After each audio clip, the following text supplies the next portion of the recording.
We are now below the deadline, the financial and diamond district. Here there are more diamonds by the square foot than any part of the world, including the Transvaal.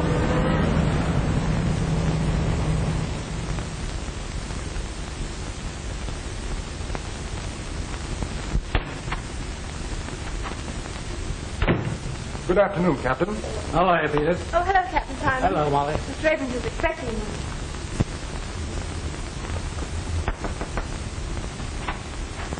Captain Simon is here. Did you go in? Thank you. How are you, Mr. Abrams? Oh, good afternoon, Captain. Sit down. Thanks. Have a cigar? Oh, thank you. What's on your mind? These diamonds. These and a lot more to come. And, oh, pardon. This is Mr. Everly, Captain Simon. Mr. Everly? I'm glad to know you, Captain. Mr. Everly and I are negotiating a very large consignment of diamonds, and we thought that you should be warned about it. A wise precaution. Are you collecting the consignment here? Yes, they're for my firm in Chicago. But they're not to be shipped for nearly a week. Well, don't worry. We've got a pretty good line on all the boys in town, and not one of them would dare to shove his nose below the deadline. I'll just tell my men to keep their eyes peeled, and if they do see anybody below the deadline that looks suspicious at all, to bring them in for questioning. Well, by the way, where is your deadline now, Captain? Still Canal Street? Yes, and if any of them come south of that line, it'll be just too bad. Well, so long. Bye-bye.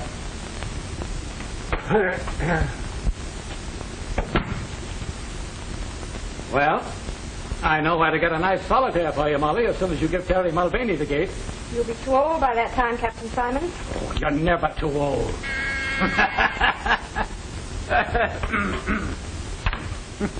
Yes, sir. Good day, Captain. Goodbye, Peter.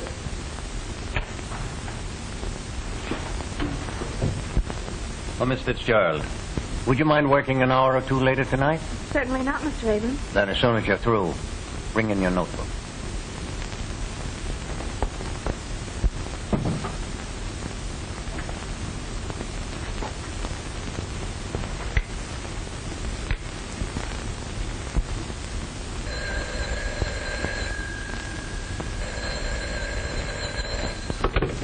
Hello? Hello, Molly, my darling. Terry, dear, I have to work late tonight, so don't wait for me. I'll have supper downtown. You can meet me near the subway entrance around 9. Sure, darling, I'll be there with me buttons all shine. Right.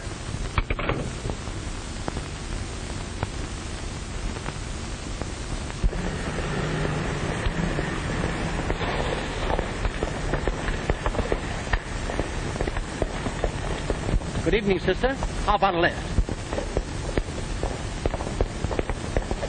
Terry!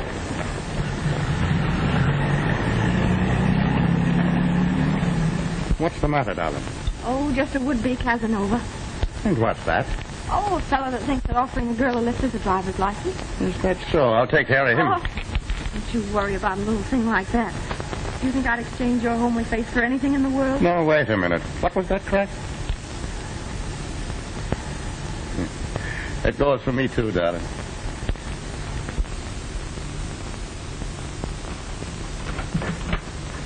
Hello, Annie, dear. Well, good evening, Miss Tiverton. How are you this evening? Why do people always think it's polite to ask silly questions? Well, look who's here. Have you had your supper? Yes, thank you. Glass of milk and a sandwich, I suppose, standing up at some lunch counter. Oh, well, this rush will soon be over, and then I'll have my evenings to myself again. Would you like some tea, Terry? Uh-huh. I'll go fix some. Are you still here? I thought it was time for you to be going home instead of coming here visiting. Well, I suppose it is a little late for elderly people, but Molly and me won't mind if you want to go to bed. If you expect me to resent that, you're wrong. Why on earth don't you sit down? You've been on your feet all day, haven't you? I tell you, that I have. The poor dogs. Every time I make them walk, they get sore. And when are you going to get this advancement you're after? Well, the exams are in June, and by July you'll see me a full-fledged detective. Then crime will automatically cease, I suppose. Oh, no, not immediately. You see, there's the honeymoon first. Terry Mulvaney, if you don't make Molly the happiest wife in the world, you'll have me to answer to. won't be for the want of trying. Molly needs a rest. That man Abrams works her too hard. Don't know what people want with diamonds anyway. Useless things. And yet if they can't buy them, they steal them. Oh, no, not much chance these days. Rot. Half the crimes in the world are never solved. Well, here, let me hold it for you. Well, at last I found a use for a policeman. Oh, I don't know. Molly found one. Did you ever try it? Are you two still bickering? Let me help you. Well,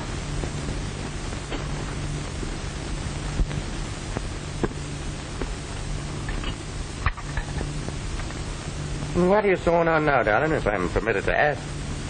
Pillow slip, Mr. Mulvaney, for that red head of yours. you'd think you two were married already.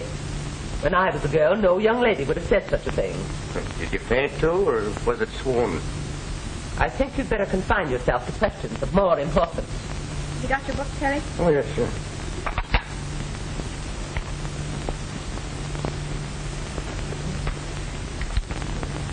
When an officer takes a prisoner into custody, what is his duty?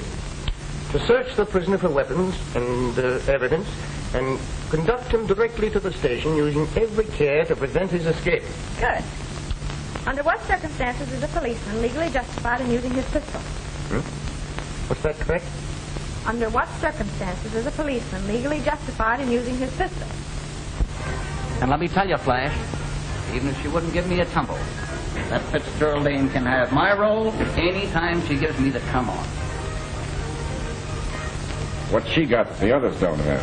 My boy, she's got everything. Hold on, Spike. We're not mixing pleasure with business. She didn't fall for you. So now we got to find out some other way when Abrams is going to ship those diamonds. Rocks fascinate you, don't they? How do you think I got the name Diamond Dutch? Chasing after fluffs? Maybe not. But I never saw you pass one up. Right. But when there's a job on hand, I don't play with fire. You never saw me get burned. But I'm getting penny burnt right now. Here we are, all set to make the biggest haul that's ever been pulled. And all you can think about is some dame that you've never even seen. But I'm going to see her. Tomorrow, I think. And we better call the whole deal off. When you fall for a new fluff, I know what happens. So do I. But I can also defer the pleasure to an appropriate time. Don't worry, Dutch. I've seen him play fish for months before she took the hook.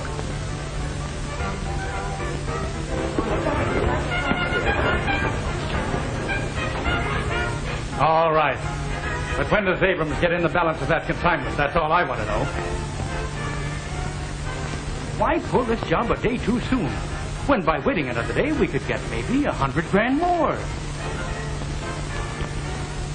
What'll you bet I can find out by tomorrow night?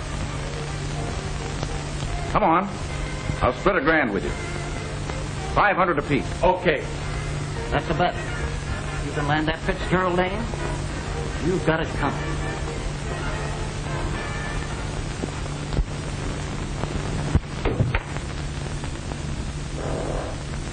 Mr. Ackroyd? Right, young lady. And you are Miss, Just Mr. Abrams' secretary.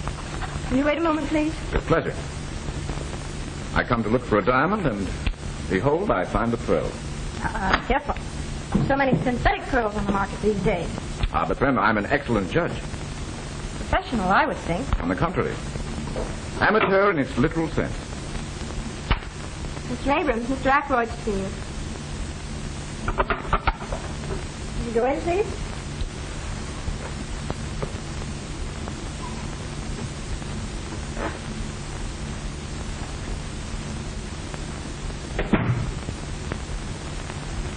Sorry I'm so late. I suppose it's about your closing time. Oh, it's never closing time when we have a client.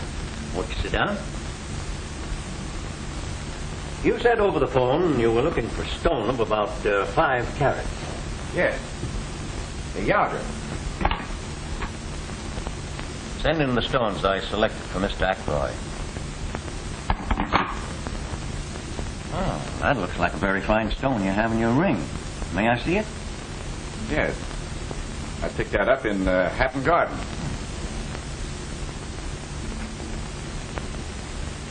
My, you know diamonds. It's Perfect. Can you match it? Well, you can judge for yourself.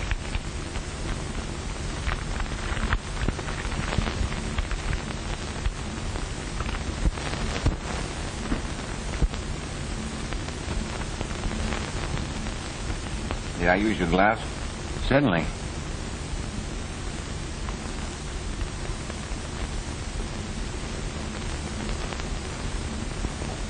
Aren't you going home, Molly? Doesn't look like it, does it? I had a date, too. Woman proposes, but business disposes. Well, I'll be glad to get home and dispose of that corned beef and cabbage that's waiting for me.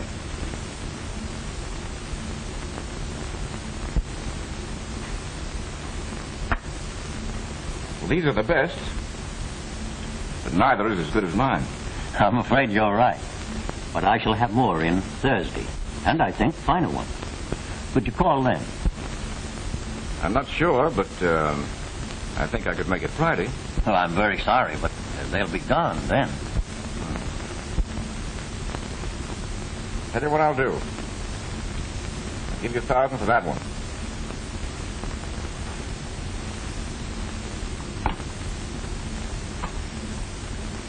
Miss Fitzgerald, make out a receipt for Mr. Ackroyd for $1,000.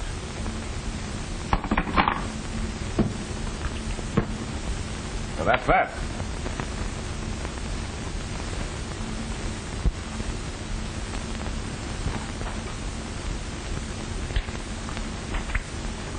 Here's your receipt, Mr. Ackroyd. Thank you. I'm sorry to have been the cause of keeping you so late, but perhaps I can drive you home. Well, I am rather late. Then why don't you let Mr. Ackroyd take you home? All right. Good night. Good night. Good night.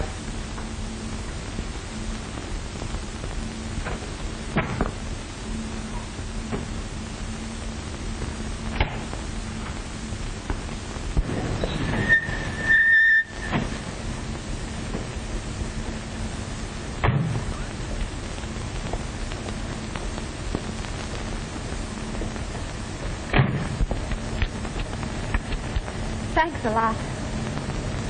You see, I'm not so bad. Wouldn't you take me on approval for a while? Someone else? There's the proof. Hello, Terry. This is Mr. Ackroyd, Officer Mulvaney. Glad to know you indeed. And so you're the reason she was so anxious to get home. Meaning what? Well, you see, Mr. Abrams and I kept her a little late, and I offered to make amends. Oh, so you're a friend of Mr. Abrams, well, that's different. Well, I'm afraid I don't follow. Terry thought you were another smart aleck, like the one that tried to pick me up the other night. Well, I might be sorely tempted, but I don't think I'd try.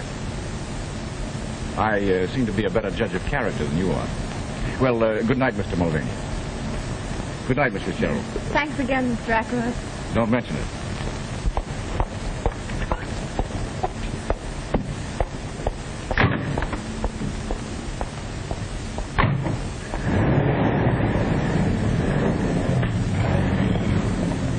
What's the matter? You don't seem to like the gentleman. I do not. Oh, Terry, you need never be jealous of me. As a matter of fact, I only accepted his offer so that I wouldn't keep you waiting. Well, who is he? All I know is that he just bought a diamond for $1,000. I thought he was another one of those mashers, like the one last night. I'm not that foolish. You're in love with me, ain't you? Uh-huh. Yes, Spike? You're right. She had to be seen to be appreciated. Yeah, I thought she'd appeal to your sense of proportion. Yeah? Now I have another object in life. And now Stenog interferes with $100 grand, huh? You'd better dig for 500, Dutch. You too, Spike. Did you find out? I not only got a good look at the offers, but I found out that the consignment will be complete on Thursday night. To top it off, I drove the young lady home. That wins the bet, I think, Dutch. You're a wonder, Flash. Yeah? Well, it cost me $1 grand to do it. I bought that one. Only worth $800.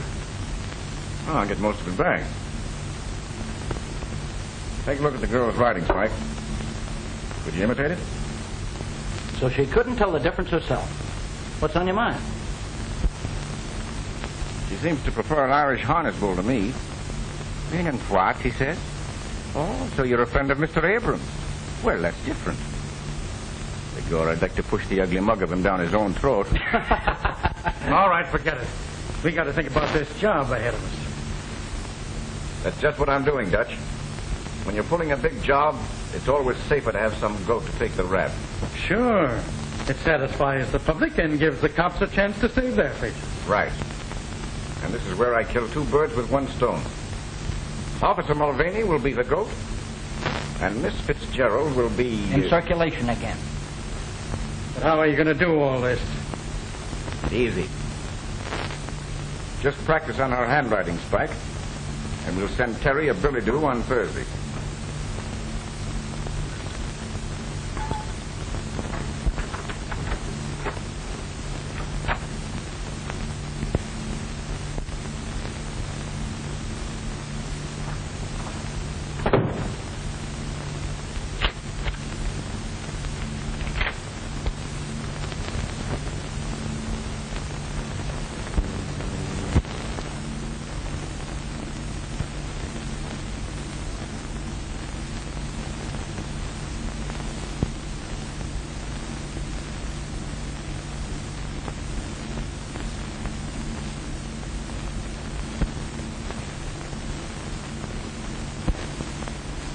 Sure glad I'm not on duty down here every night. It's too quiet. Yeah, I'd rather be uptown myself. Hello, boys. Well, no pinch tonight, Palmer? Oh, I think the captain's crazy. There's no one below the deadline tonight.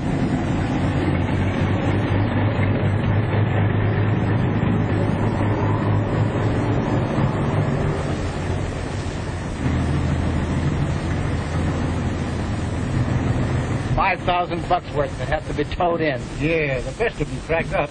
Give me my old flivver. It's never let me down yet. Fetch wood. Better make the rounds again, boys. Okay, see you in jail. Right.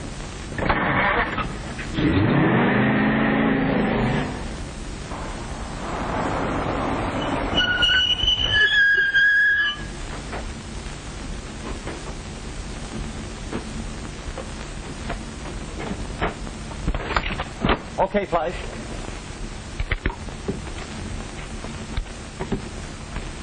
See anybody? Passed 3 bowls and they never give us a tumble. Let's get going then. All right. Hey, just a minute, buddy. Well, for crying out loud, what are you doing down here? Well, what's the matter with you, Bill? You got the jitters? Who is it? Why, it's Bricktop Mulvaney from 14th Street. Yeah, and don't go be saying anything at the station about seeing me down here, or I'll wipe up the floor with you. Oh, you know me, Terry. Yes, I know all of you. So long. So long. Say, what's the gag? Oh, nothing. We've been ribbing him at the station about being in love. He's got a girl works down there. Well, we've seen somebody anyway. Yeah, let's shove off.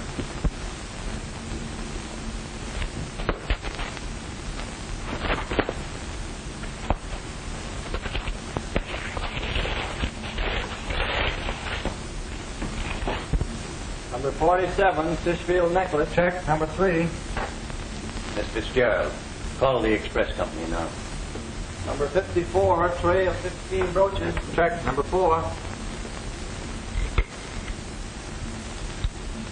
The line seems to be dead. What? Stick 'em up, all of you.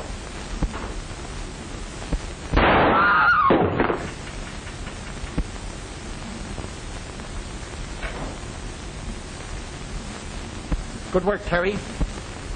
Terry. Shut up. And let that be a lesson to all of you. Keep your hat on, you mug. You want that brick top to give you away? Now turn to the wall, all of you. Start now.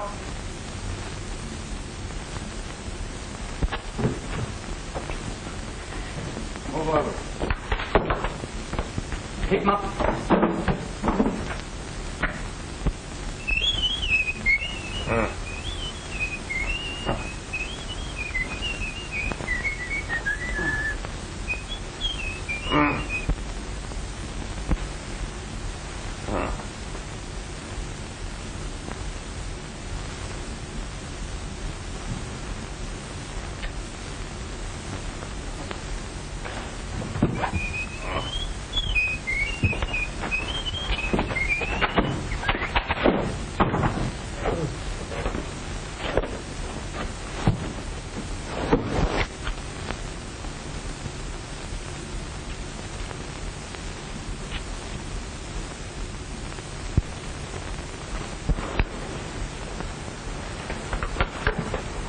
You're just the guys I'm looking for. Put him up. Put him up.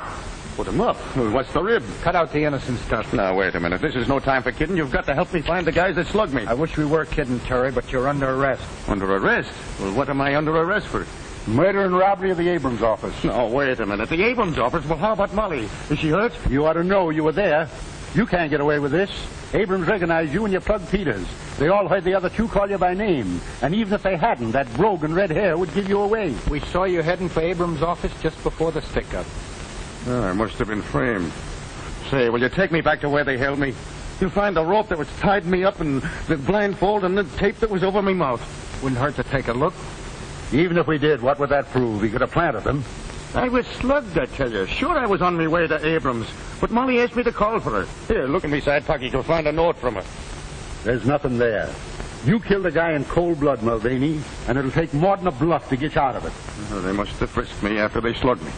Oh, please, will you take it? We'll take you back to Abrams' office. And Captain Simon's there, and you can tell it to him. Go ahead, Max. Put him in. Rooney, put that handkerchief over his face.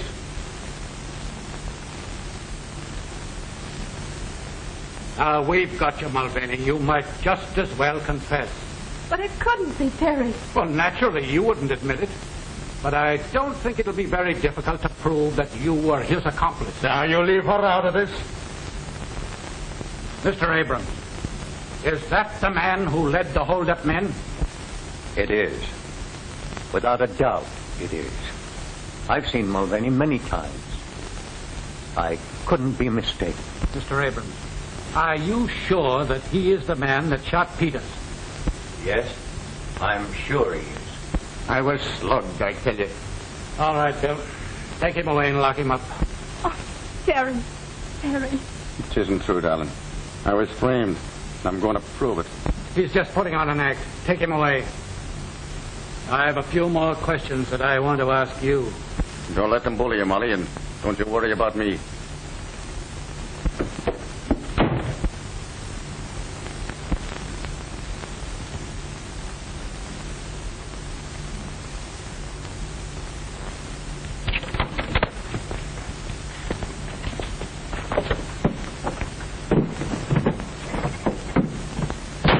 I'm sorry, Bill, but I was framed and I can't prove it in jail. Yeah, 26532. I'll set it right out. Okay. Calling all cars. Attention, all cars. Mulvaney has escaped in a police car. License number 26532. He drove north on Avenue A. Block all roads and bridges leading from the city. He's handcuffed but armed. Bring him in, boys. That's all.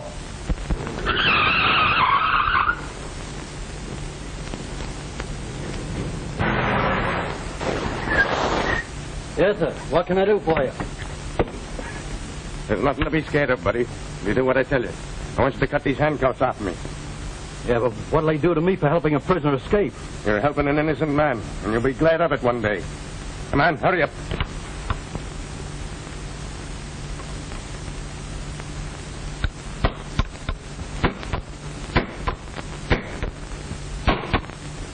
And after they're off, you gonna plug me? I'll make a bargain with you. I won't harm a hair on your head if you keep still about this. All right. Calling all cars. Attention, all cars. Mulvaney reported seen on Lincoln Highway speeding west. Use special caution. He's probably listening to these broadcasts, so we can't give location of blockades. That is all. Come on, hurry up. Repeating broadcast 47. Mulvaney reported seen on Lincoln Highway speeding west. Step on it, Dave. We must be right on his tail. Thanks.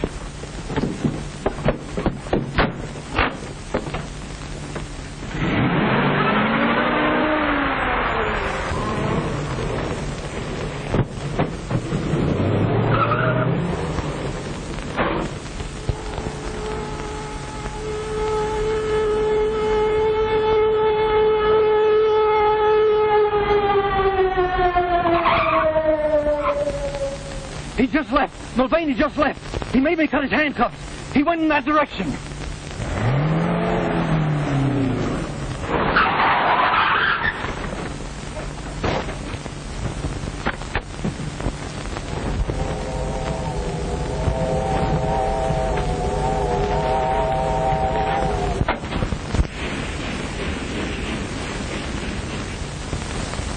look at your timetable. You belong in these parts? No, this business. What's the next stop?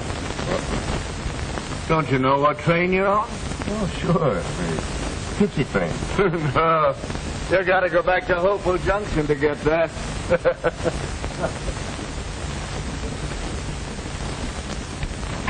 Where to, sir? Albany. 585. Change at Pine Plains and Chatham.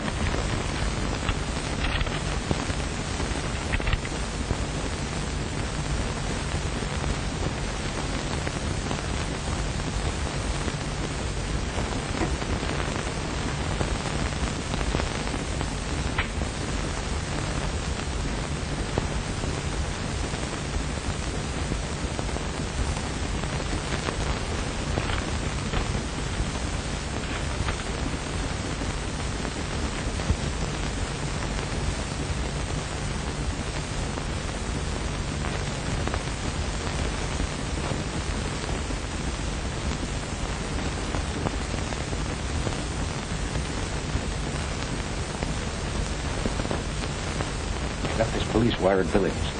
The man in Section 9 answers the description exactly. Take a walk through, but don't let him see you look at him. And if you think he's the guy, we'll stop and send a wire ahead to the sheriff, Pine Plains. Right. Now look here, Miss Fitzgerald. I'm not as interested in the capture of Mulvaney as our friend the detective is. But I'm an investigator for the insurance company, and my job is to get the diamonds back. Are you going to help me, or are you not? I tell you again, I know nothing. I don't believe Terry had anything to do with it. Wasn't it because you saw him that you fainted? I didn't see him. Terry didn't do it. Then why did you call him by name? I didn't. One of the men called the murderer Terry. I repeated the name in amazement. Never thought it was Terry Mulvaney. Yet you admit you tipped him off. I only told him I wouldn't have to work late after the diamonds were shipped Thursday. Same thing. Are you in the habit of fainting? No. But you did faint at the most convenient time, didn't you? Oh, yes, I did. Thanks. Hello? This is Stenton calling by request, Bill. I diddle diddle, the captain of the fiddle. What's that? You got him? That's great. Okay. You don't know anything, huh? Then let me tell you something. Mulvaney's been caught, and he's confessed, and he said that you were in on it. I don't believe it. Your game's up, girlie. You'd better cut out the bluffing. You're doing the bluffing. If Terry had been caught, don't you think you would have been overjoyed? Instead, you sat there watching my reaction. You'd better learn to act. Sorry I can't say the same thing to you, but I'm very glad to know just how clever you are. Ah, they both think they're clever. Mulvaney has as much chance of getting away as the well-known dog with rubber legs has. How's this? Feel certain passenger on number 19 is Mulvaney, wanted for murder. Meet train at Pine Plains. I hope there's a reward out for him. Maybe there is. Stop at Clinton and shoot this ahead.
Here's another body, poor devil. Look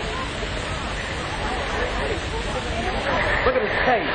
Or what was his face? Hey, John, we found the body of the conductor and the brakeman.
Well, who are you? And who asked you to come in? If I waited to be asked, I'd be on the outside most of the time. I see she's read the news. Are you one of the detectives? No such luck. Death did their work for them. I still have to find the diamond. Well, you won't find them here. And I hope you'll have the decency to respect the poor girl's grief. I have the decency, ma'am, but I haven't got the time. Perhaps she'll talk now, more than she did last night.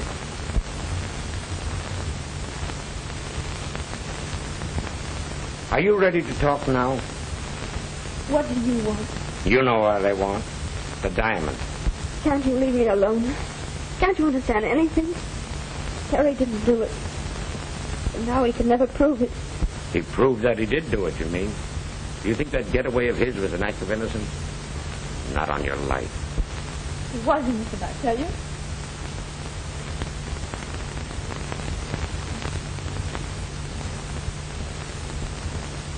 You expect to find the diamonds behind the pictures or under the carpet? Molly said she lived with her aunt. Are you Miss Tibbet? None of your business. I make a lot of things my business. In fact, I sometimes act like an old woman. Oh, no offense, madam. No offense. If you think you can get me angry that way, you're mistaken. And if you're through, there's the door. Who were Mulvaney's Confederates? He had no Confederates. He didn't do it. He didn't. Come on now, Molly. Terry's dead. See those guys that let him down and get all the gravy, do you? I don't know what you mean. You know what I mean. Those fellas that framed him. That's why they called him by his name. You don't want to see them spit Jack while Terry in cold. Stop it. Don't you think I've suffered enough? Yes, he did. You who killed him. You with your false accusation. You drove him to it. Somewhere the real criminal's laughing at you. Laughing at your stupidity. I'd laugh too. I'd like to laugh, but Terry, the joke's on him too.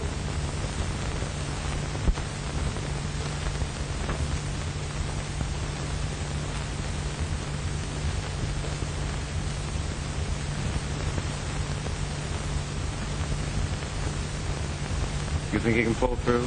Oh, he'll be all right. I'll probably have to do a little plastic surgery on his face. Then you'll be in your element. Well, it's always interesting to try to improve upon nature. Wonder who the beggar is. There's no identification on him. Well, we'll find out soon. He'll recover consciousness now that I've removed the pressure.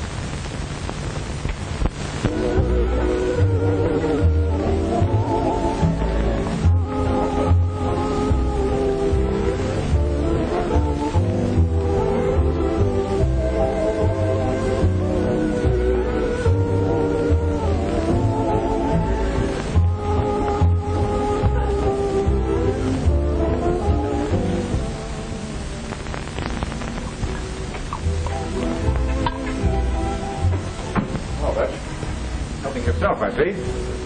My long suit. You're telling me? Well, everything still seems to be under control. Sure. The Dicks haven't the ghost of an idea that was our job. They're still sure it was Mulvaney. But the cops are still watching every fence for the stone. Certainly. Why not? Every time there's a job full, the guys make the same mistake. They want to cash in right away. So they peddle the stuff while it's hot, and they're picked up. I tell you, Dutch, we have the right idea. Handle each job like a legitimate business. And don't expect any profits for the first year.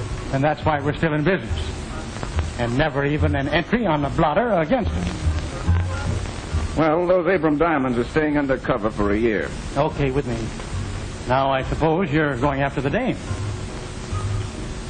Not yet, Dutch. I know women. And I know that Molly Fitzgerald is still thinking of Mulvaney as a martyred hero. Nurse tells me that you're feeling a little better. Do you think that you can answer a few questions? There was no identification in the remains of your clothes, so we don't even know your name. O'Malley. Ted O'Malley. Ted O'Malley.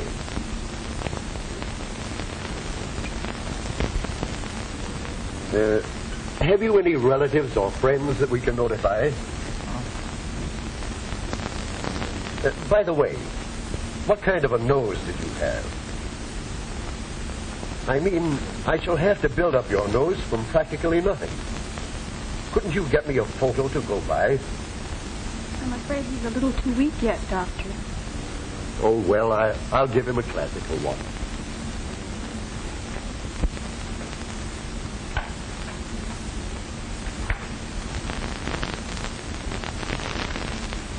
Miss Jennings, if I thought I had any brains, I'd blow them out. What's the matter? But wouldn't it be a terrible thing to drill a hole in one skull and find it empty? Am I to gather that you're still thinking of that Mulvaney case? I start up in the middle of the night thinking about it. I'm afraid your vanity is wounded. Wounded? It's mutilated. So much time has passed and not a single clue. And a fortune in diamonds disappears. A strange case, all right. I'm going to see that Fitzgerald girl again. I think she must be bluffing.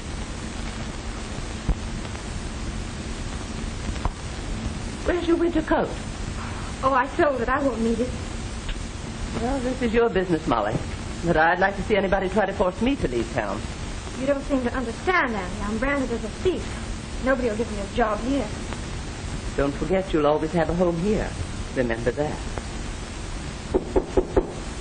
Oh, that must be the man for my trunk. I'm going to fix you a lunch to eat on the train.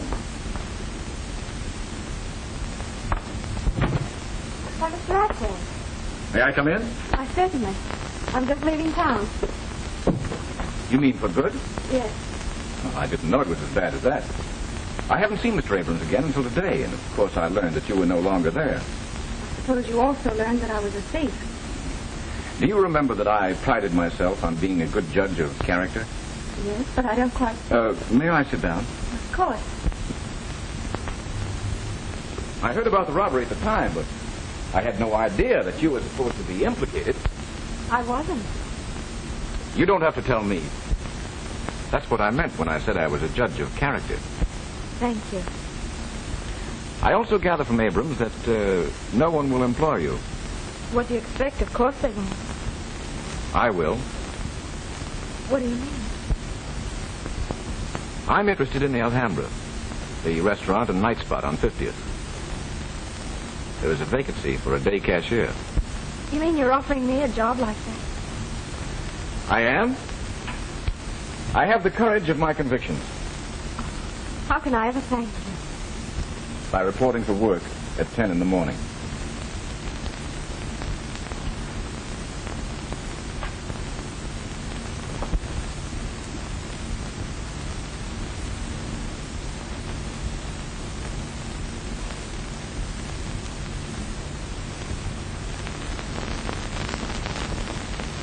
Yes, we can lay the bandages off now. Sure, Doc, and that won't make me mad.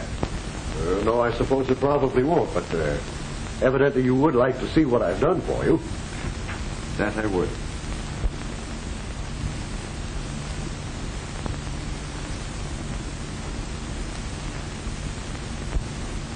Well, O'Malley, how have I done? Hey! Don't break all my fingers. Well, Doc, that's exactly how I feel. And I doubt very much whether I'll ever be able to again. But evidently you approve. Tell me, is it as good as the original?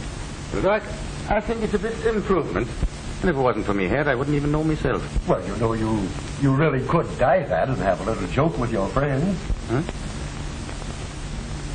Oh, yes. It would be a joke, wouldn't it? Well, I'm really glad that you're pleased.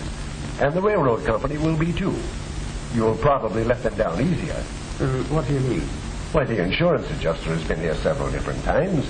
They offer to settle with you for $2,000 in cash and all your hospital bills. $2,000? Yes, and you won't have to go to court and give half of it away to some attorney. $2,000? Well, that would come in handy. Why, yes, of course it would. Incidentally, here's the check that the insurance adjuster left and also his form of a release. You can sign that if you care to. It's entirely up to you. Doc, I wonder if I could have that in cash. Why, I suppose so. Just endorse the check, and I'm quite sure they'll cash it.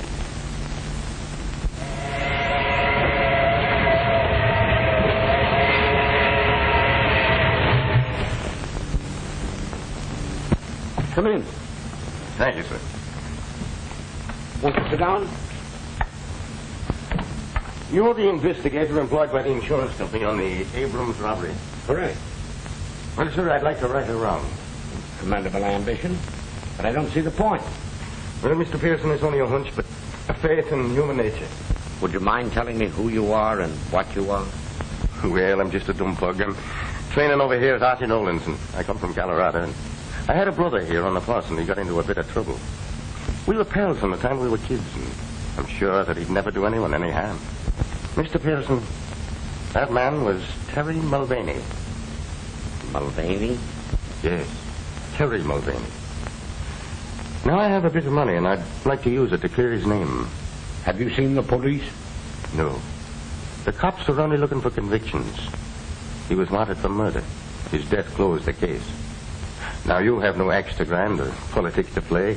That's right.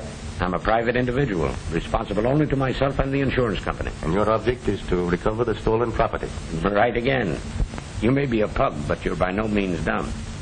Now, your brother told a queer story to the police. But if his story was true, who framed him? And what reason could they have? That I don't know, but it gave you and the cops a wrong steer, didn't it? Oh, thank you, sir. By the way, you happen to know where I can find his gal? I don't know her address, but her name is Fitzgerald. Just a minute. I'll look it up for you.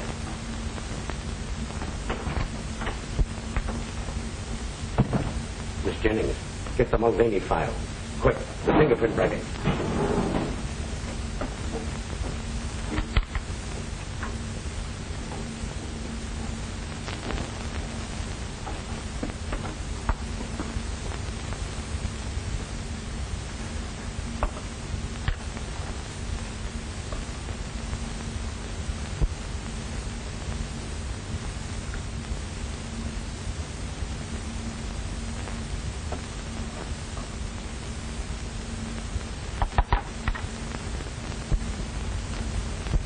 Identical. He's our man.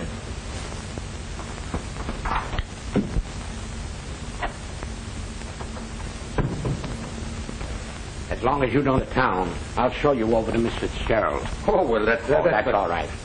Only be careful not to shock her. Remember, she thinks you're dead, Terry. How did you know?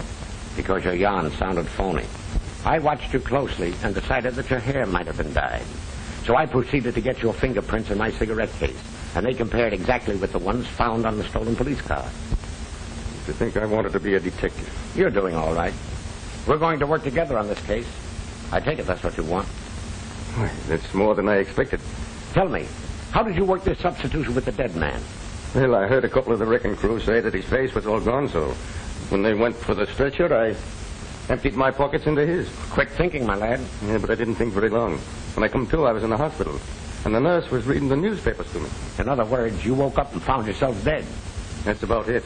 Well, you've awakened to plenty of worry, and we've got to solve this case before the police get on to you. They won't ever get on to me, because I really have got a brother, Ed, in Colorado. Does Molly know that? Sure. Why? Then you got to remain Ed, even to her. Oh, I could never fool Molly. The doctor didn't change me that much. Well, you must try. You know, brothers sometimes look very much alike. Well, I want Molly to know that I ain't dead. All right. Tell her Terry escaped to your place in Colorado. You came east to clear up the case. Well, couldn't I? No, you can't take that chance with Molly. She might give you away by word or look. And at a time like this, that'd be too much of a risk. So, come on. You're a hard man.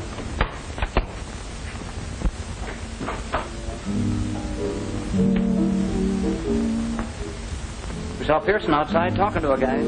Pearson? Oh, the insurance company sleuth. Forget him. What'd you find out? Well, we can get rid of a few grand's worth. It's safe enough now. You don't think Pearson means anything? Not a thing. He used to park on Molly's trail, but he's given that up. And I still claim you shouldn't have given that dame a job here. Why? Well, flops have brought down bigger guys than you, Fred. Oh, forget it. Pour yourself a drink.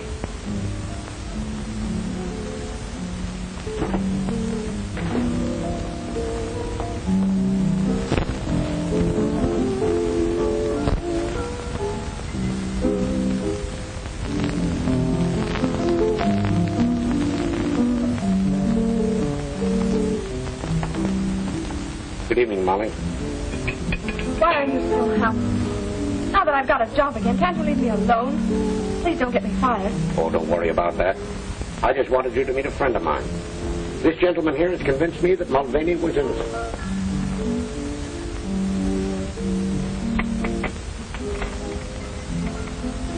Terry. No, Ed. Harry told you about me, didn't he? Would you mind if we sat down? Of course not.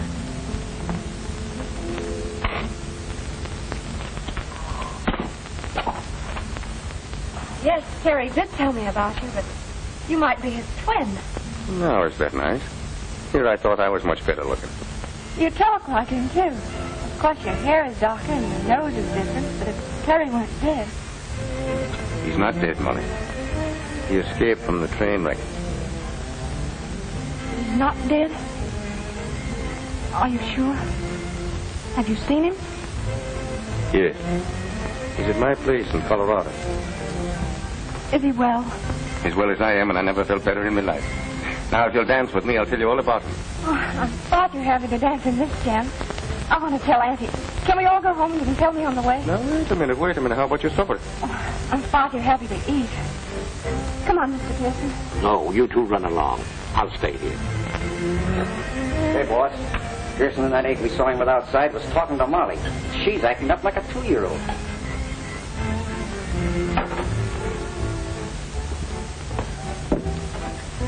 Now, don't you get scared the next time you see me. Good night, Ed. And you be careful. Careful of what? Oh, you know, a nice young fellow and a pretty girl and a romantic moon. Must I tell you the rest of that? Come on, Mr. Mulvaney.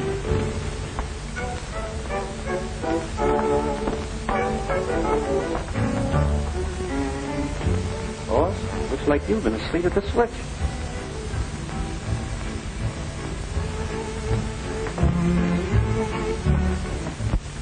If it hadn't been for Mr. Ackroyd's kindness, I'd still be out of work. Isn't that right? That's right. Now, look. If it's some money that you're needing, No, I couldn't think of it. I'm doing nicely now. Young man, your heart's in the right place, but I can't say the same for your brain. I've married. Now, wait a minute. Maybe Miss Tibbet is right. I'm always right. I objected to your brother as a policeman, but no young man in his senses would ever take up prize fighting as a profession. Look now. How about Gene Tunney? He seems to have done all right for himself. As soon as he got any sense, he quit. Just the same, I want you to know that you brought more happiness into this house than's been here for many a day. I like you. Thanks. You know, that goes for the both of us, and if I wasn't in love already, I'd be asking you to marry me. Oh, go along with you. You're just another Terry yourself. Good night, and God bless you.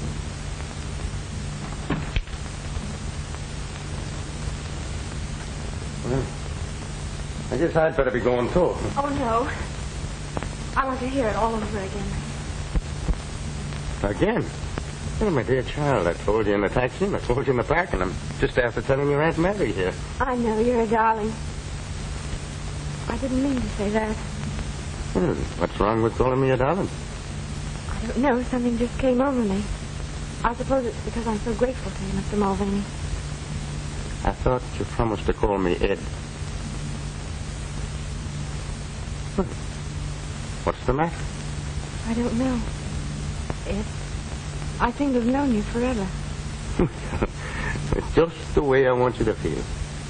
You don't understand. Please go.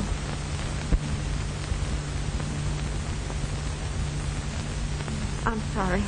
Will you forgive me? For what? I was going anyway. I suppose you think I'm crazy. I feel crazy. After all these months of anxiety, you suddenly appear and sweep it all away. I want you to know how happy you've made me. And how grateful I am to you.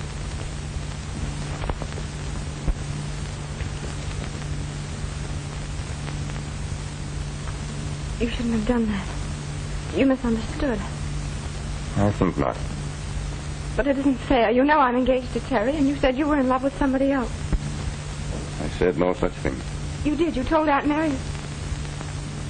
You meant? All fair in love and war. Good night, Molly, dear.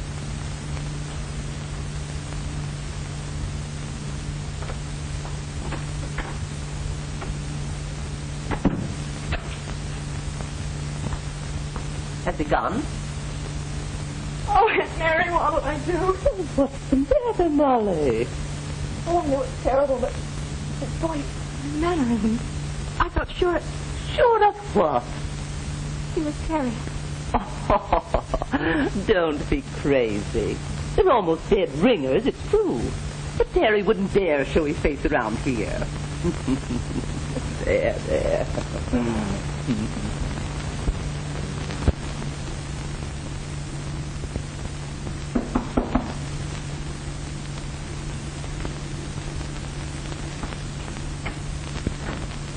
You sent for me, Mr. Rathbone? Yeah, come in.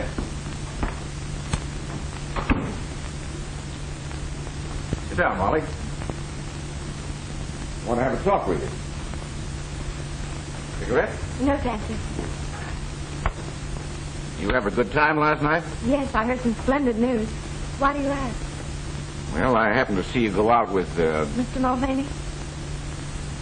Mulvaney. Yes, he's a pugilist. Oh, a fighter, eh? Well, I never heard of him. He's Terry's brother from Colorado. He's training with Artie Nolan now. So if it isn't one Mulvaney, it's another. Why do you say that? Look, I've been pretty nice to you, haven't I?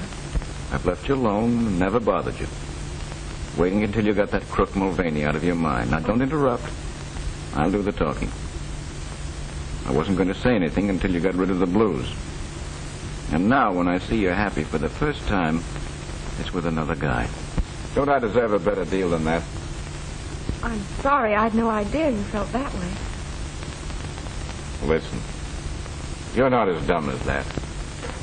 Why do you think I gave you a job here when everybody else thought you were a crook? Mr. Pearson doesn't think so now. Listen, Molly. The cops have been on this case for months now, and there aren't any clues. If you think that he'll ever be proved innocent, you've got another think coming. Even if he were, what's the matter with me? Don't you think I'm a better catch than an Irish harness bull with a brogue as thick as a shillelagh?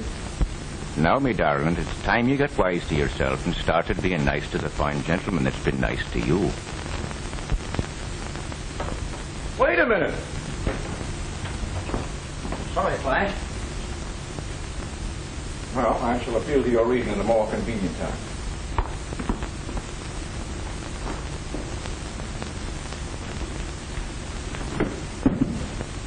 You mean to bust in on the party? But what about the stuff?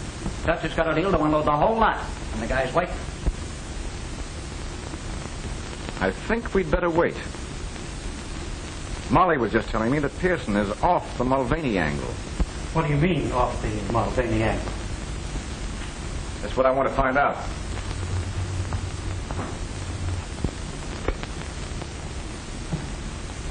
Send Al up here at once. What? What's the matter? Molly's walked out. That's the best news I've heard today. Shut up. She must believe I'm an awful sap if she thinks I can't keep her from walking out. Well, maybe it'll be more fun this way. Okay, Oscar. Keep Molly's job open. What do you mean, boss? Yes, Al. You used to hang around Artie Nolan's, didn't you? Sure, that's how I learned to use my mitts. Unfortunately, this job calls for brains. However, I'll try you out. I want you to go back there and get to know a pug from Colorado. He's a brother of Terry Mulvaney's. What's he look like? You saw him last night going out with Molly. Oh, I thought there was something familiar about that mug's face. What do I do? Spoil his looks? Oh, no, nothing so crude. Just get his confidence and when you...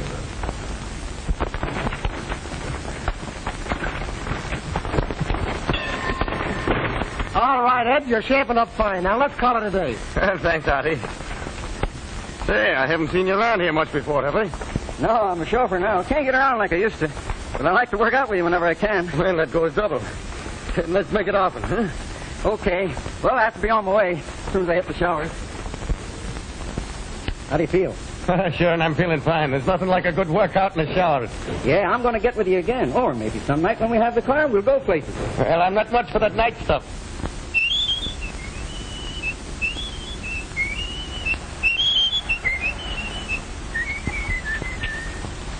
Say, Al, who is it you work for? Flash Ackroyd, the guy that owns the Alhambra. Oh, that's funny. I met a gal that works there. She used to be engaged to my brother. And boy, did I fall for her. What's her name? Molly Fitzgerald. You mean she used to work there? And what's the matter? Was she fired? She walked out. Didn't you know? Well, I haven't seen her today. I can't see why she should quit. I don't know. Search me. Looks all right to me, boss. Bit of a sap, maybe. Admitted he'd fallen hard for Molly. He said that, did he? Yeah. But what do you care? Just give me the word. Go get him. Bring them up here. Now you're talking. I'm telling you, I couldn't be mistaken. No two men could ever whistle exactly like that. Funny, though, that he should be working as a chauffeur. Maybe not as funny as you think.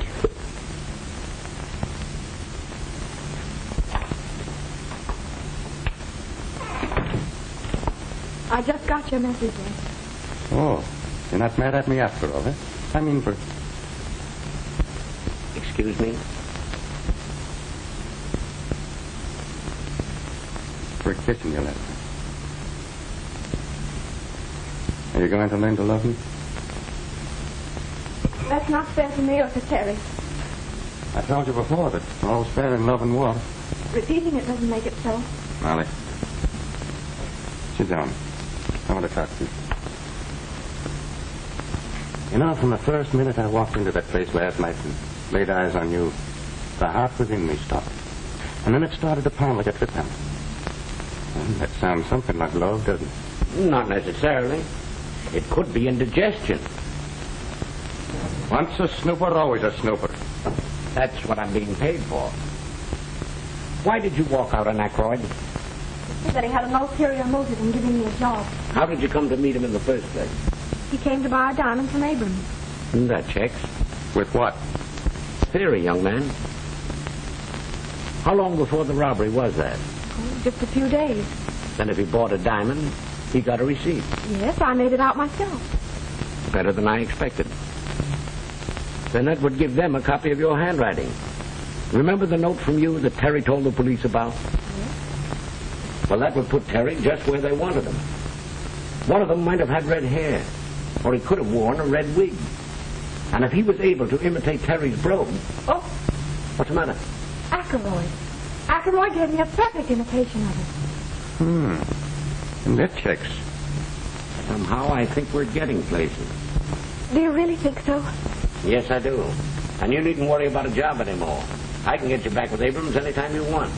But you'll soon have Terry back, and then you'll be getting married. Yeah, wait a minute. What's that crack? Do you think Molly would take a cop when she has a chance to get an up-and-coming pugilist like myself?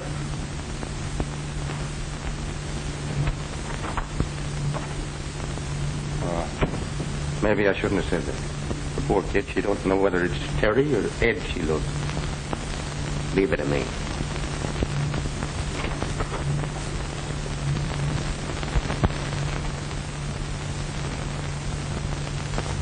What's the matter, Miss Fitzgerald? Mr. Pearson, you really believe Terry's innocent, don't you? Why, certainly.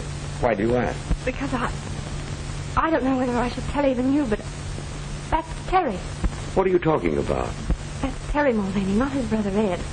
I wondered why I was so attracted to him. I thought it was his voice, but his eyes are the same, too. Go on. It was when he cupped his hand to his ear and said, "What's that crack?" Then I knew for certain. I tell you, Terry's come back from where I don't know, but I'm afraid. There's nothing to be afraid of. Terry didn't come back from the dead. He came back from the hospital.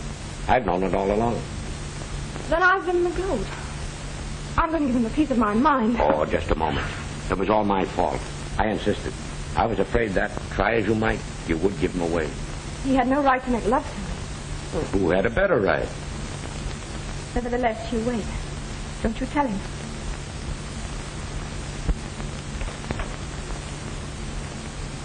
Run along, you two. I've got to get down to police headquarters. Will you see me home, Ed? Will I? In a taxi through the park.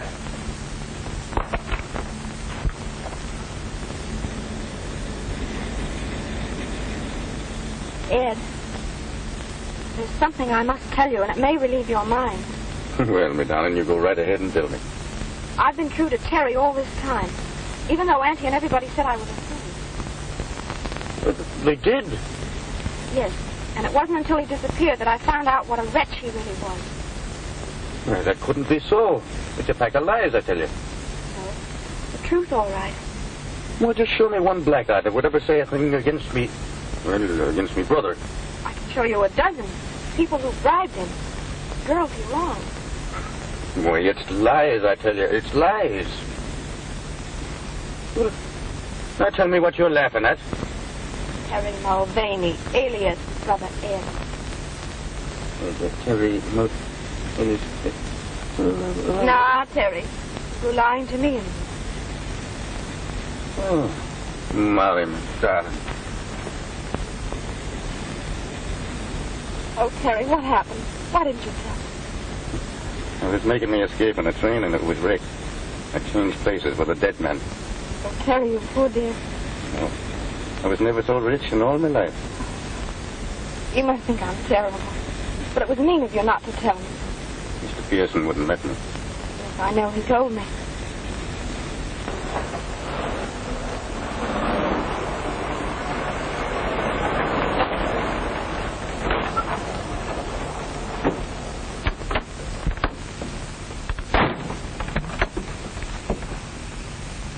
Hey, now, wait a minute. This ain't the place I told you to go.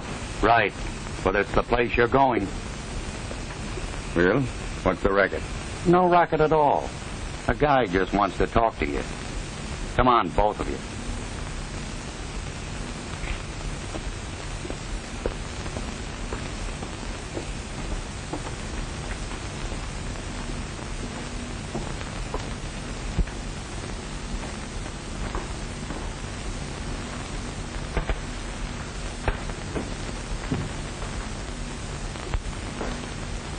So here you are. Well, what do you want? Just this. I don't stand for anybody muscling in on my territory. Meaning Miss Fitzgerald? You guessed it, Mulvaney. You flatter yourself, don't you? My advice to you is to get out of town tonight. Because if you're here in the morning, you'll be in the morgue, see? As for you, Miss Fitzgerald, you'd better come back to work. If you don't, there'll be a shortage discovered in your accounts. And that, after being mixed up in a diamond robbery, would be just too bad. Just a minute. Throw him out. If he gets noisy, well, you know what to do. But, boss, this guy isn't Ed Mulvaney. What do you mean? I heard him in the cab saying that he had changed places with a dead man. His real name is Terry Mulvaney.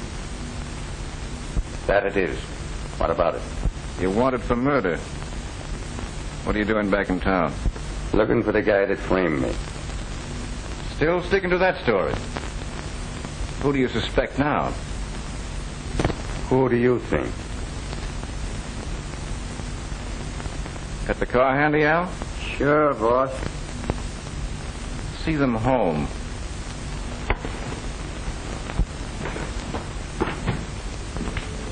That guy knows more than he was telling. Pearson must be onto something. I knew that dame would snag us sooner or later. Who's snagged? Maybe they don't know a thing. I'm just not taking any chances. The alley's full of cops.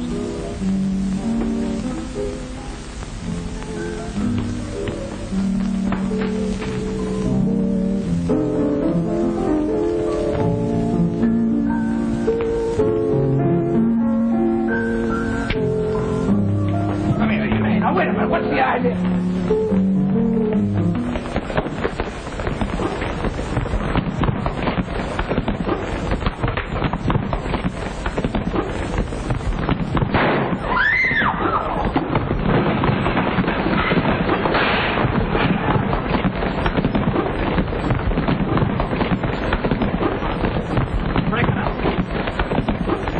Are you all right, Terry? Why, sure he's all right. What do you think I've been training at Artie Nolan for?